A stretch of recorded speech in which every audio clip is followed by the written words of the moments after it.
Bagaimana caranya memupuk rasa cinta tanah air sebagai anak muslim yang milenial? Kalian anak muda ini cinta tanah air. Ya, bagaimana cara mewujudkannya Pak Ustadz? Buatlah yang kira-kira membuat kita membangkitkan adrenalin semangat. Kumpul beberapa anak muda komunitas, pergi ke panti asuhan, ajak anak-anak makan bareng, makan siang bareng. Kalau untuk ngasih sebulan kalian belum mampu, bapak kalian, ibu kalian bisa, tapi kalian belum. Maka ajak makan siang bersama anak yatim.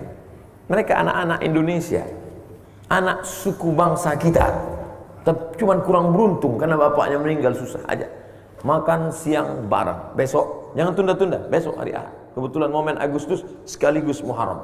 Datang, temui. Assalamualaikum Pak Panti Asuhan. Ya, Bapak Ketua Panti. Ya. Berapa anak yatim di sini? Ada 300 orang. Keluarkan, kami mau makan sama. Berapa? Agak 10 orang aja. Karena kebetulan kalian komunitasnya nggak banyak, cuma 10. Nah, makan bareng. Itu untuk membangkitkan persaudaraan, untuk membangkitkan kesamaan kita. Kemudian buat lagi cerita, datangi veteran-veteran perang kita. Ini untuk membangkitkan sesama anak bangsa. Ternyata ada anak bangsa yang kurang beruntung. Lalu kemudian untuk membangkitkan cinta tanah air kita, datangi veteran-veteran rumah-rumah jompo yang masa itu mereka masa kependudukan Jepang yang usianya sekarang 70, 80. Sebenarnya saat melihat mereka, kita bukan sedang melihat orang lain. Saat itu kita sedang melihat diri kita 50 tahun yang akan datang. Kalian yang sekarang berumur 20, pergi ke panti jompo, kalian sedang melihat diri kalian 50 tahun akan datang. Begitulah bentuk kulitmu yang tak lagi mulus keriput. Begitulah bentuk wajahmu yang mulai turun ke bawah. Begitulah bentuk rambutmu yang sudah mulai memutih. Dan banyak cerita kepada mereka bagaimana dulu saat berjuang melawan Jepang, bagaimana dulu saat berjuang melawan Belanda. Nah, ini membangkitkan cinta tanah air. Setelah itu barulah bangkit semangat mahasiswa-mahasiswa dari fakultas apa? Kedokteran. Serius, profesional, jadi dokter spesialis. Hasil dari dokter spesialis, kalian akan bangun masjid, akan menyantuni anak yatim, akan menyekolahkan fakir miskin, sehingga negeri ini akan bangga punya anak-anak bangsa yang menjaga harkat martabat anak bangsa, insyaallah. Amin. Saya kalau anak muda yang bertanya semangat saya, tapi kalau yang tua-tua semangat juga. Mohon petunjuknya bagaimana kita mengetahui membedakan ketika kita diberikan teguran atau cobaan oleh Allah Subhanahu wa taala. Misalnya demam. Misalnya demam. Dari mana kita tahu demam itu teguran apa cobaan? Ada kalanya sakit itu untuk menghapus dosa.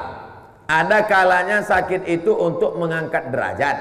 Ada kalanya sakit itu laknat. Ada kalanya sakit itu menempatkan kita di surga yang tertinggi. Dari mana kita tahu bahwa demam kita itu masuk kategori demam level A, level B, level C? Apakah dari panasnya?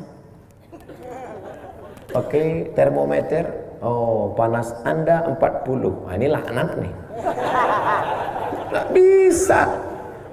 Makanya dalam hadis qudsi dikatakan, ana inda husni zanni abdi bi, aku menurut prasangka hambaku padaku, maka kita mesti husnuzan. Andai besok kita demam, nauzubillah, sekedar sampel contoh, maka yang pertama kita pakai hadis, la yusibul mu'min min nasabin wala wasabin wala saqamin wala syaukin yastakuha. Demam panas, gundah gulana, susah hati, duri menusuk tapak kaki, cara Allah menghapuskan dosa-dosa. Jadi husnuzan sama Allah, bahwa Allah menghilangkan dosa kita. Kapan dia jadi laknat? Kalau penyakit itu datang tidak merubah apa-apa, tidak mengingatkan pada mati, tidak mensyukuri nikmat sehat, tidak merubah apapun, saat itu kita sedang terlaknat. 3, ada kalanya penyakit itu mengangkat derajat kita. Haji, balasannya haji mabrur, surga. Bangun masjid, balasannya dapat satu tempat istana di surga. Tapi ada balasan yang tidak bisa dihitung. Apa dia? Orang yang sabar. Maka sabar menerima penyakit, tapi tetap berobat. Jangan gara-gara ini, ayo kita ke rumah sakit. Sabar. Itu bukan sabar, bodoh. 4. Mungkin engkau tak ada dosa karena selalu istighfar, tahajud, witir, duha. Mungkin engkau pula sudah ditinggikan Allah derajat, tapi rupanya namamu sudah ada dalam daftar penghuni surga Jannatul Firdaus. Sudah ada namamu di situ. Namamu sudah dituliskan malaikat. Cuman waktu dicek kurang amalnya. Ada yang kurang 2 on, ada yang kurang 2 mili. Maka bagaimana cara melengkapkannya? Diuji Allah SWT. Ketika dia dapat menerima itu ridha dia, maka dinaikkan Allah. Maka segala yang kita alami itu ada 4. Pertama, menghapus dosa. Yang kedua, mengangkat derajat. Yang ketiga, nama kita sudah masuk surga tapi amal kita belum cukup. Yang keempat, tak ada perubahan apa-apa, menjadi terlaknat. Mudah-mudahan kita selamat dari yang nomor 4. Semoga Ustaz Somad selalu sehat dan selalu dilindungi Allah. Amin. Saya Arif Firmansah, punya adik satu bapak. Posisi bapak sudah almarhum, sudah meninggal. Bolehkah saya menjadi wali nikah untuk adik saya? Tak bisa. Karena syarat wali itu adalah saudara seayah atau saudara kandung seayah seibu. Adapun saudara seibu tak bisa jadi wali. Saudara tiri tak bisa jadi wali. Kamu, saya mau mewalikan dia Pak. Apa hubunganmu? Saya merasa saudara. Apalagi? Nah, jadi ini bukan masalah rasa-rasa, bro. Jadi harus ada hubungan nasab.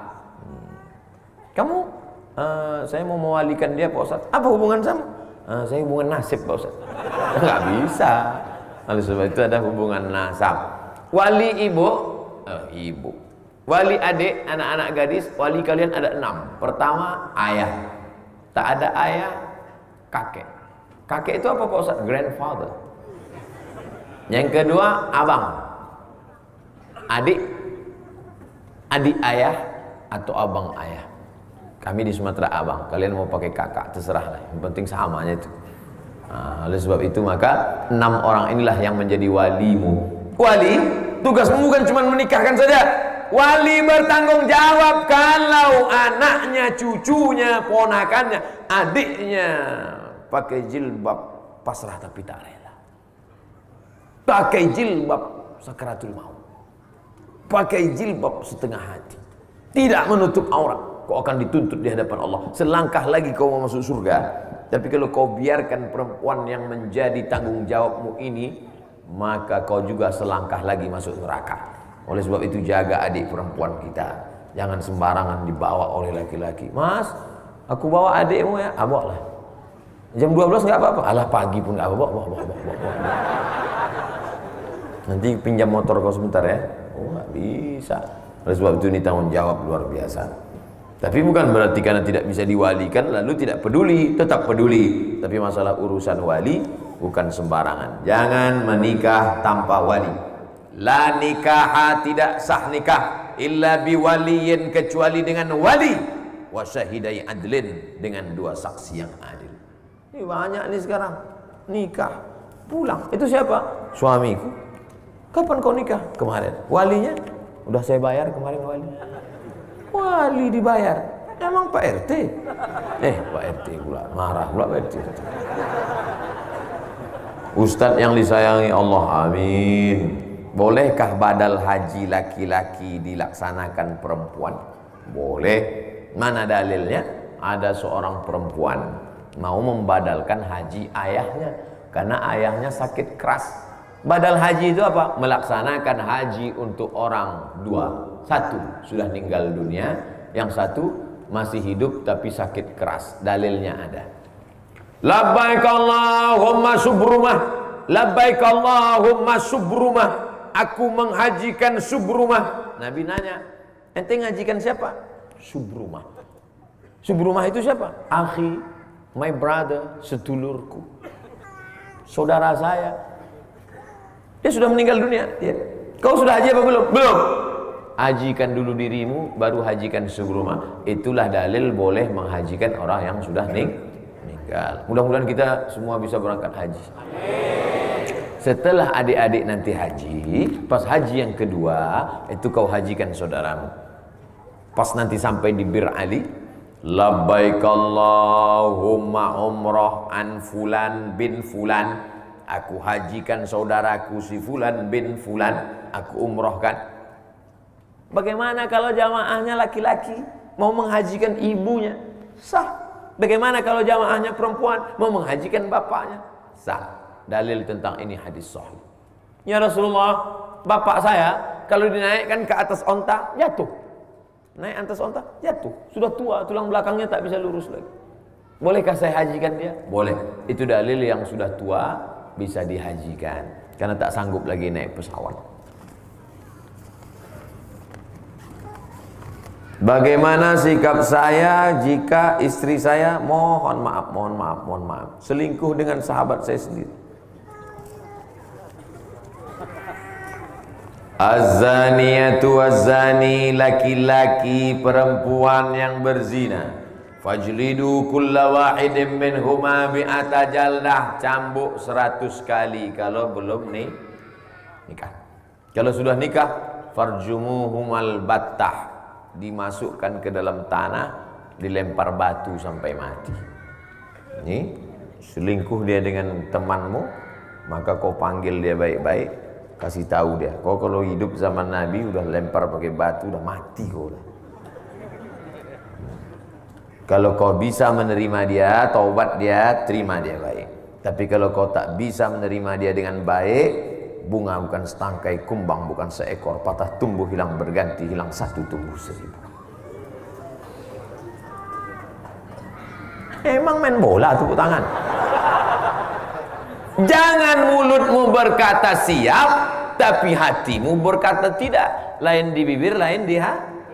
Itu judul lagu. Selesai saya sholat Jumat, datang jamaah. Ustaz Somad, ya, istri saya selingkuh 2 tahun Pak Ustaz. Terus akhirnya ketahuan. Terus bisa kamu terima dia? Bisa Pak Ustaz. Siap kamu menerima apa adanya? Siap Pak Ustaz. Nah, jagalah. Kalau siap jaga. Jangan mulutmu mengatakan siap menerima tapi hatimu tidak. Akhirnya setiap melihat dia nampak wajah selingkuhannya. Aku Pak Ustaz memang udah siap, tapi pas ngeliat wajahnya mau kutusuk aja kepalanya. Tak bisa. Tidak ada laki-laki yang sanggup siap, karena laki-laki yang siap adalah laki-laki dayus. Dayus cemburu. La yadkhulul jannah, tak masuk surga. Siapa yang tak masuk surga itu ya Rasulullah? Dayus.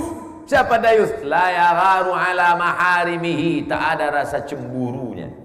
Tak ada rasa cemburu. Bininya dibawa orang, cuek aja deh. Tadi kulihat istrimu dibawa orang nonton. Udah biasa. Ini dayus sih. Dayus tak mencium bau surga. Tapi jangan pula terlalu cemburu. Sampai istri beli kangkung pun gak bisa. Ente kenapa gak beli kangkung? Suamiku curiga sama tukang jual kangkung. Ini itu namanya posesif. Terlalu cemburu. Lagi-lagi ummatan wasata. Jangan terlalu cemburu posesif, jangan pula sampai tak ada rasa cemburu dayus. Siapa namanya? Dayus posesif.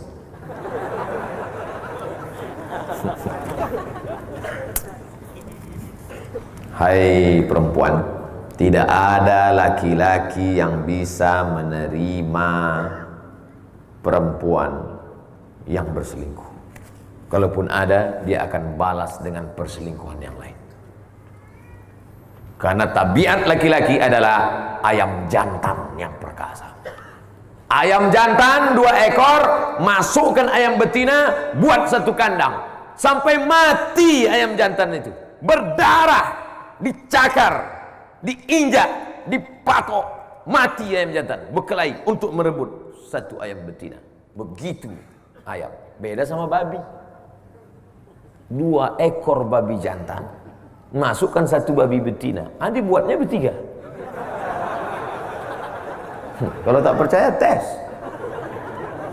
Maka laki-laki adalah ayam jantan yang perkasa, tak bisa berbagi hatinya, tak bisa berbagi cintanya. Tapi ada laki-laki yang hatinya lapang, setelah perempuan itu taubat bisa dia terima. Mas, berat untuk kuakui, tapi aku sudah salah. Enggak apa-apa, aku siap menerimamu, karena aku pun juga udah nikah siri 3 kali.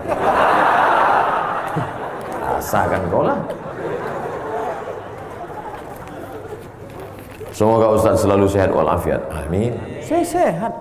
Banyak orang yang ragu katanya saya sakit. Saya sehat. Jika seorang suami berkata kepada istrinya, saya tidak bisa lagi hidup bersamamu dan sudah tak suka lagi. Apakah kata-kata itu termasuk talak? Talak terbagi 2. Talak sorih jelas, talak kinayah kiasan tak jelas. Ini termasuk talak sorih apa talak kinayah? Kinayah. Kalau dia jelas, ku talak engkau talak 1. Talak itu cerai, bukan gini kan. Itu tolak. Ku talak engkau talak 1, itu namanya talak sorih, jelas. Tapi kalau yang model begini, aku tak suka lagi padamu, maka perempuan wajib nanya, maksud Allah? Misalnya dia bilang, kau pulang aja lah ke rumahmu. Atau dia katakan, aku mau muntah nengok muka kau. Nah, maka jangan langsung diam. Tanya dia, maksudmu? Kalau dia bilang, ada niat tolak, maka jatuh tolak 1. Aku sudah tak suka lagi, pulanglah ke rumah. Maksudmu? Enggak, aku nyuruh aja. Enggak jatuh, berarti enggak ada niat. Tapi kalau kata dia ada niat, maka jatuh talak 1. Talak 1 masih bisa rujuk Pak Ustaz? Bisa. Limit waktunya berapa lama? 3 bulan. Kayak visa paspor juga. Kalau sebelum 3 bulan itu dia balik, rujuk. Cara rujuknya, datang aja sama dia. Makanya talak itu nggak boleh keluar rumah. Kalau laki-laki mentalak itu bukan berarti perempuan keluar rumah, tetap satu rumah. Cuman beda kamar. Pas hujan balik lagi. Bilang sama dia, I back to you my darling. Ada balik. Tapi kalau sudah habis limit waktunya, masih bisa dia balik? Bisa. Cara baliknya akad ulang, karena waktu iddah namanya sudah habis. Macam nikah pertama kali dulu. Ada mempelai laki-laki, ada wali, ada 2 saksi, ada mahar, ada ijab dan aku nikahkan engkau dengan anakku dengan mahar sebentuk cincin emas tunai sah. Itu namanya pengantin baru stok lama. Jelas?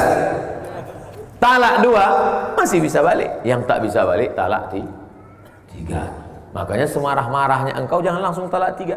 Ini ada laki-laki ini marah, menggeletar dia. Aku talak 100. Talak 100 jatuhnya 3. Ku talak engkau sebanyak bintang di langit.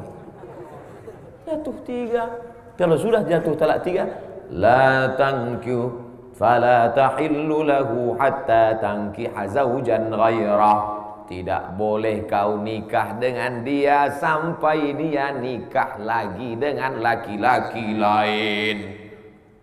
Hati-hati. Makanya laki-laki itu sebelum menikah mesti paham kursus pernikahan. Jangan asal-asal aja. Ini yang penting mampu, punya uang langsung nikah. Nggak ngerti masalah. Akhirnya rupanya dia sudah talak dan dia tidak tahu talak. Sudah talak bolak-balik. Asal marah talak. Lambat teh manis talak. Lambat sarapan talak. Lambat setrika talak. Rupanya anak-anaknya selama ini anak-anak zina. Gara-gara tidak tahu hukum talak. Makanya belajar, ngaji. Tapi masyarakat jamaah Masjid Al-Huda ini semua saya yakin sudah ngaji insyaallah. Saya pernah baca hadis mengatakan apabila seorang suami melakukan perbuatan mungkar maka secara otomatis jatuh talak. Bagaimana implementasi hadis ini Pak Ustadz? Mengingat seorang istri tidak mengetahui perbuatan suaminya di belakangnya. Maksudnya gini. Man taraka sholata muta'ammidan faqad kafara jihara. Siapa yang meninggalkan salat secara nyata, secara jelas, secara sengaja, maka kafirlah dia. Mungkin Bapak Ibu pernah lihat itu di internet. Siapa yang suaminya tak salat, otomatis fasakh. Pernah baca? Saya pernah dapat kiriman. Sekaligus pertanyaan, Ustadz, apakah kalau suami itu nggak sholat otomatis istri itu fasakh? Ada namanya tolak, laki-laki menceraikan perempuan. Ada namanya khulu, perempuan menggugat laki-laki. Ada namanya fasakh, hakim membatalkan pernikahan. Contoh, suami murtad. Ya bagus, pertama nikah, tiba-tiba dia murtad, maka hakim memfasah. Karena kalau suami murtad, istrinya tetap muslimah, maka hubungan mereka adalah zina, maka harus dipisah. Begitu juga tentang tadi sholat. Kalau dia meninggalkan sholat secara sengaja, secara sadar, pas ditanya, kamu nggak sholat mas? Ah, sholat buang-buang waktu aja. Maka itu sudah fasah. Hakim menjatuhkan. Hakim mesti memanggil dia. Dipanggil oleh wilayah hisbah. Ini sudah fasah. Kalau mau, taubat dia, bersyahadat ulang, masuk Islam dia balik, baru bisa disatukan balik. Nah ini hati-hati yang nampaknya sepele, remeh, temeh. Bagi yang meyakini bahwa meninggalkan sholat secara sengaja itu adalah kafir, keluar dari agama. Tapi menurut Imam Nawawi, orang yang tidak sholat itu terbagi dua. Pertama, karena malas. Kalau malas tak sampai kafir, dia hanya fasik saja. Fasik artinya tetap Islam, cuma Allah tak beri hidayah pada dia. Itulah makna ayat Allahu la yahdil qaumal fasiqin. Kok kenapa enggak sholat? Aku sebetulnya percaya ayat sholat. Terus kenapa enggak sholat? Lagi malas aja. Nantilah udah agak-agak mati, mau mati sakit. Tapi kalau dia mengingkari, kenapa kamu enggak sholat? Sebenarnya sholat itu enggak relevan untuk zaman sekarang. Ribet sekali sholat itu. Ambil wudhu, buka kaos kaki. Coba kalau ibadahnya pejam mata, selesai, kan enak. Wah, ini sudah menghina, bisa jadi murtad. Na'udzubillah. Bagaimana cara bilang sama suami kalau saya mau pergi ke pengajian? Karena waktunya malam hari, supaya suami tak marah. Tunjukkan aja gambar saya. Mas, Ustadz ini apa gila? Kalau dia tidak tergolong termasuk mazhab haters, kalau dia masuk golongan lovers. Mas, saya izin ada pengajian di Masjid Al-Huda. Kamu pergi sama siapa? Ini sama rombongan ibu-ibu jamaah pengajian mak-mak garis keras. Maksudnya keras berprinsip dalam ibadah, bukan keras dalam hal yang lain. Pergilah pengajian. Hai suami-suami, hai laki-laki, aslinya laki-laki yang mengajar perempuan. Aslinya laki-laki yang memberitahu perempuan bagaimana sholatmu, bagaimana puasamu, bagaimana qadakmu, bagaimana zakatmu, bagaimana infakmu, bagaimana jilbabmu. Tapi karena laki-laki tidak sanggup menjelaskan itu, maka dia mestinya mengundang pengajian di rumah, di masjid. Dia yang membawa. Ya ayyuhalladzina amanu, hai para suami-suami, qu anfusakum, jaga dirimu, wa ahlikum, istri anakmu, nara, dari api neraka. Suami diberi harta warisan 2 kali lipat dari perempuan.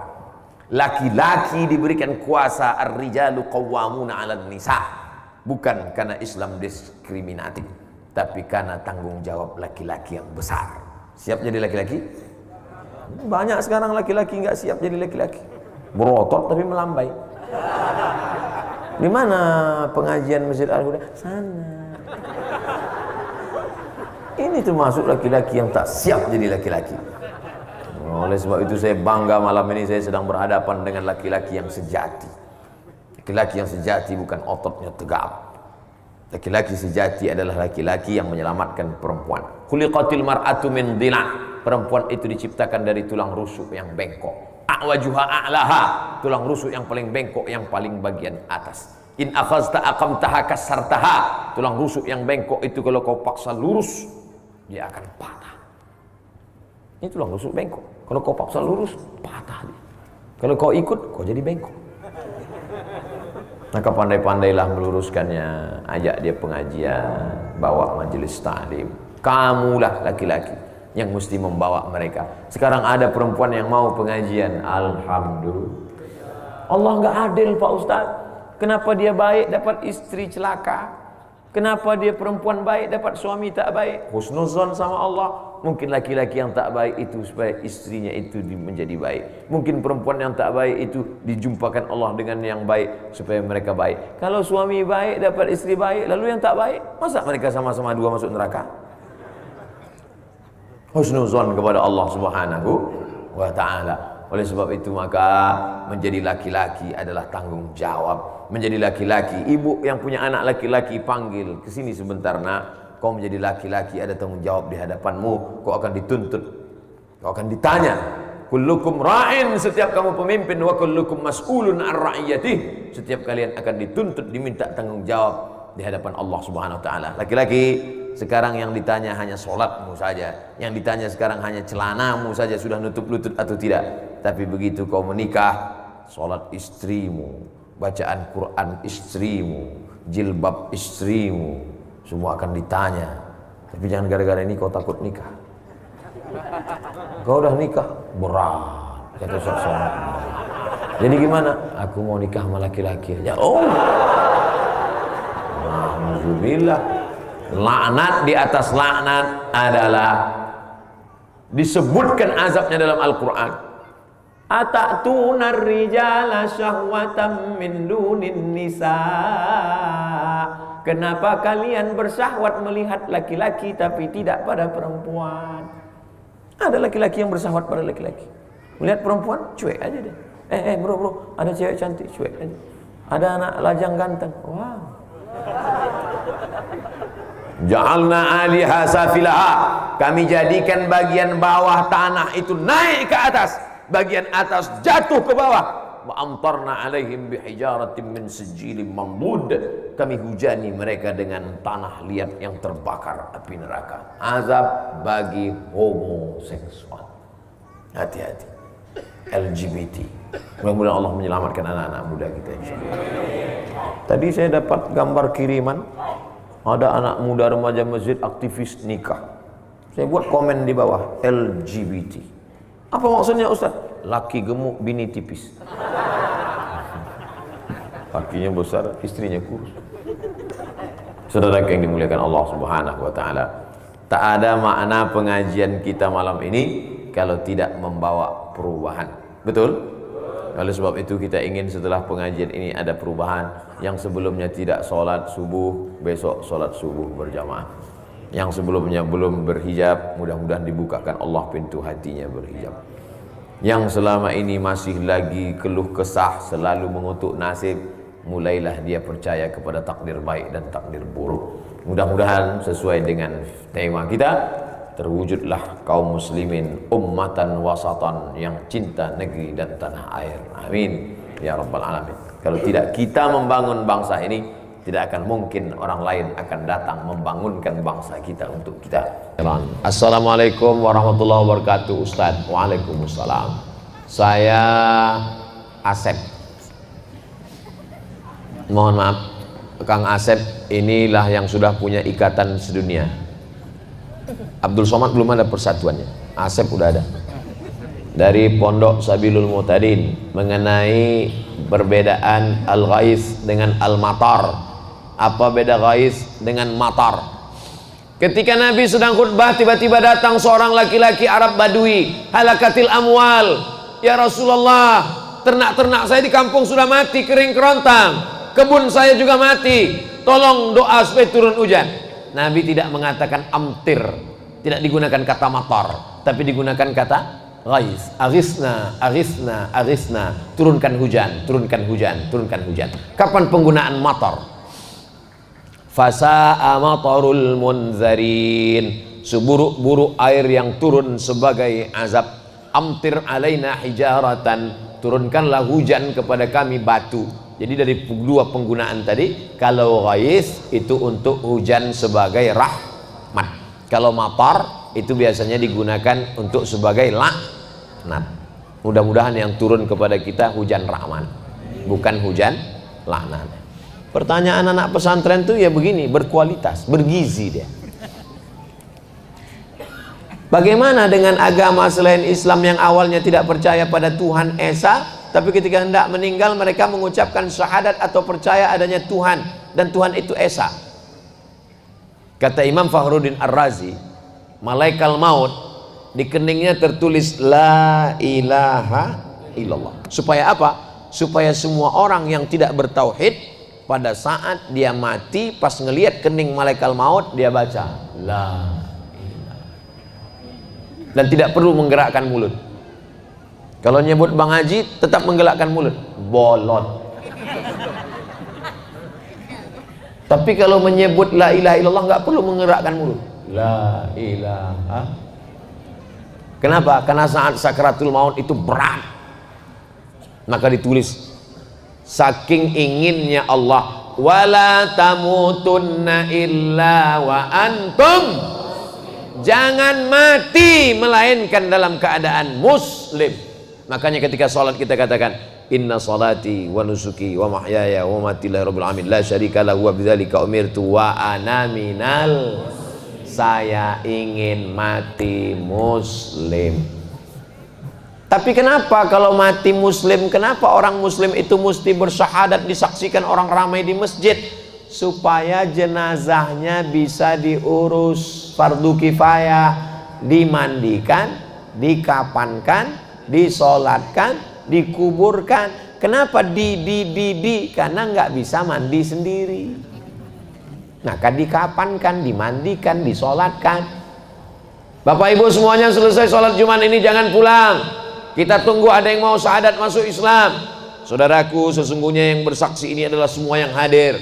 Gunanya untuk apa? Kalau tiba-tiba dia mati, jenazahnya jangan diurus keluarganya, tapi diurus umat Islam. Kalau sudah masuk Islam, jangan cuma dikasih kain sarung, tapi dimasukkan dalam mu'alaf center supaya dikontrol ibadahnya. Saya kalau mensyahadatkan orang, saya nanya, ini yang bertanggung jawab nemanin dia ngaji siapa? Jangan sampai dia rusak akidah. Kita bertanggung jawab di hadapan Allah Subhanahu wa taala. Tapi seandainya dia bersyahadat menjelang matinya itu, maka insya Allah dia husnul khatimah. Allahumma khtim lana bi husnul khatimah. Ustadz, gimana supaya kita husnul khatimah? Istiqomah. Gimana supaya kita istiqomah? Berjamaah. Apa nama jamaahnya? MPP. Setelah berjamaah, insya Allah istiqomah. Kalau sudah istiqomah, pasti husnul khatimah. Apa nama jamaahnya? Sabilul Muhtadin. Apa nama jamaahnya? Bikers subuhan. Zuhur nggak sholat, salah.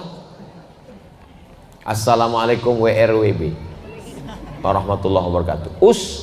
Ustadz, semoga Allah SWT subhanahu wa ta'ala selalu memberikan kesehatan dan dilancarkan segala rezekinya hingga akhir hayat, amin. Saya ingin tanya, sekarang zamannya sosial media. Saya sering kali melihat video ceramah, tausiah, kajian berbagai ustadz, termasuk video ustadz. Alhamdulillah banyak sekali ilmu yang saya dapat. Ini mau nanya apa curhat? Tapi ayah saya pernah berkata kalau belajar itu ada gurunya. Loh, kalau nonton ceramah Ustaz Abdul Somad itu ada apa nggak ada? Ada kan?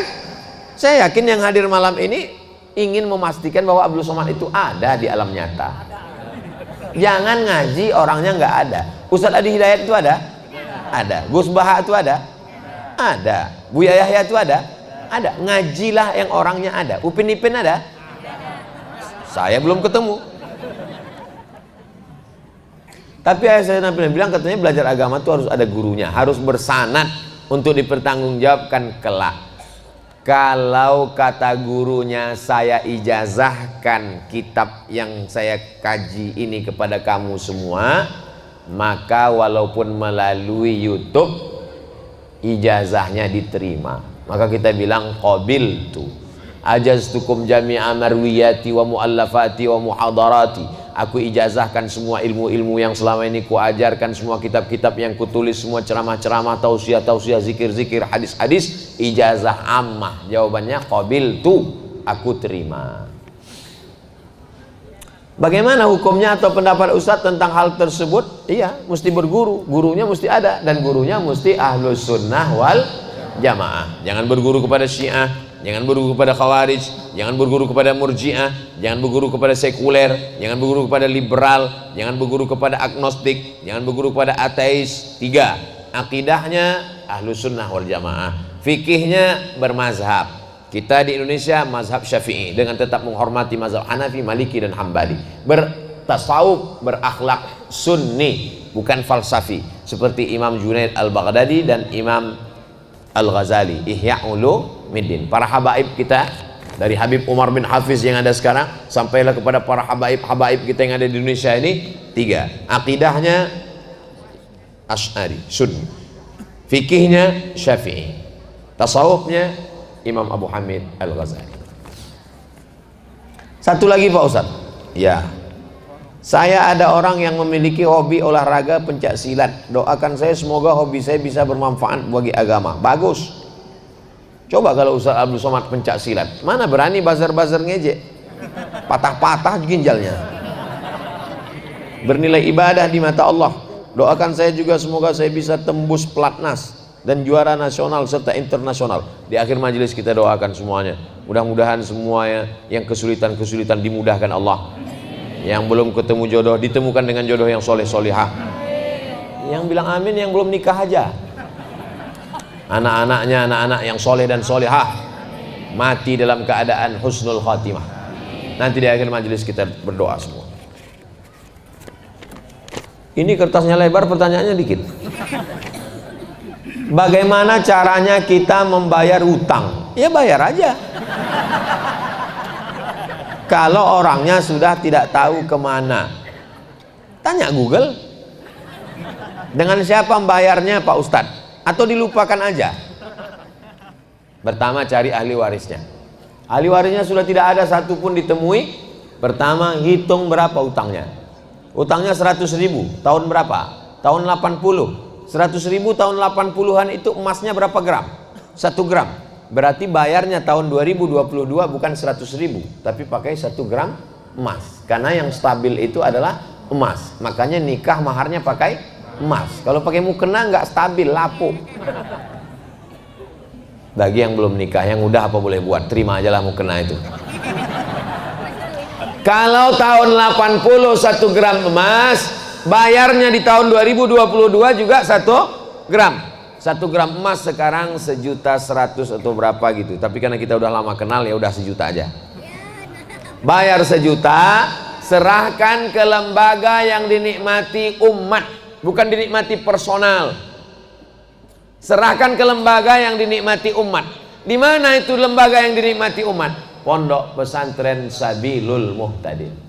Nah, ini yang ragu mau bayar kemana? Nah, selesai ini sebelum setan datang, alladzi waswisu fi sudurin nas minal jinnati wan nas, segera temui Habib Jamal Al-Amudi, serahkan. Inilah dia beberapa keping uang emas. Berapa semuanya? Ya sekitar 3 ton lah. Insyaallah berdiri masjid insyaallah. Amin ya rabbal alamin. Begitu caranya bayar utang. Jangan sampai mati belum bayar utang, maka dia terkatung-katung tapi nggak ada roh apa nama istilah roh? Roh gentayangan dalam Islam nggak ada guys. Inna lillahi wa inna ilaihi raji'un. Jangan nanti mana tahu ada orang di Pandeglang kerasukan setelah Abdul Somad meninggal di Riau. Oh, dipanggil sama Habib. Assalamualaikum. Waalaikumsalam warahmatullahi wabarakatuh. Ini siapa? Saya Ustadz Abdul Somad. Itu bukan roh saya. Roh sudah kembali menghadap Allah Subhanahu wa taala. Lalu itu siapa? Itu adalah jin qarin. Karena setiap manusia yang lahir itu didampingi oleh jin qarin. Jinnya ikut makan dengan dia. Itulah maka baca doa Allahumma barik lana fi ma razaqtana wa qina azabannar. Jinnya enggak ikut. Itulah maka masuk WC Allahumma inni a'udzubika minal khubuthi wal khaba'its. dia nggak ikut. Itulah makanya sebelum jalan bismillahirrahmanirrahim la haula wala quwwata illa billah, jinnya nggak ikut. Itulah makanya sebelum tidur bismika Allahumma ahya wa amut, supaya nggak ikut. Itulah makanya sebelum hubungan kelamin dibaca doa, jangan supaya dia ikut berkontribusi 25%. Nah, kitanya mati, jin korinnya nggak mati. Dan dia ikut dulu perjalanan dakwah Abdul Somad itu. Ketika ditanya, kalau memang betul kamu Abdul Somad, di manakah kamu pada malam 18-19 Agustus? Saya sedang berada bersama MPP di majelis pesantren Sabilul Muhtadin. Ini Ustaz Abdul Somad? Bukan. Kalau orang berilmu dia tahu. Ini adalah jin qarin yang belum mati. Orangnya sudah mati, tapi dia tetap hidup. Nah, mudah-mudahan kita dijaga dari gangguan-gangguan ini insyaallah. Ala hazihi niyya wa kulli niyatin salihah. Al-Fatihah. A'udzubillahi